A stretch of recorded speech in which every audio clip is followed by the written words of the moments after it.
অচেনার আনন্দ পেতে গেলে পৃথিবীময় ঘুরে বেড়াতে হয় না। যা কিছু প্রথম দেখছি তাই অচেনার আনন্দ।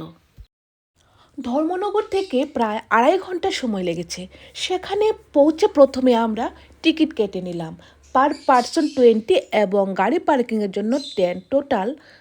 সেখানে একটি ক্যান্টিন আছে যেখানে চা, কফি, বিভিন্ন ধরনের চিপস, কেক এবং খাবার পাওয়া যায়।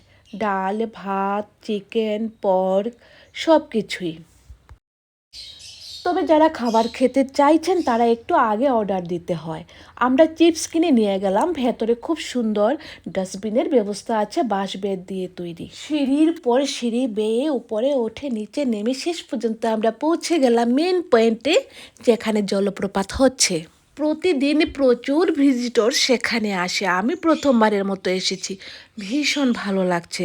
যদিও সিঁড়িগুলো উঠতে উঠতে নামতে নামতে ভীষণ ক্লান্ত, তবুও অনেক ইয়ং ছেলেরা আছে একেবারে নিচ পর্যন্ত ওরা চলে যায়। আমার ভয় লাগছে ওদেরকে দেখে, কারণ নিচটা ভীষণ পিচ্ছিল হয়। ঘড়িতে যখন 4:30 বাজে তখন শুরু করেছে সাইরেন বাজানো, সাথে অ্যানাউন্স শুরু করেছেন টাইম আউট। সবাইকে বেরিয়ে যেতে হবে, আমরাও বেরিয়ে গেলাম। যারা সম্পূর্ণ ভিডিওটি দেখতে চাইছো অন্য একটা ভিডিওতে দেওয়া আছে। খুব ভালো দিন কাটিয়ে ফিরে আসলাম।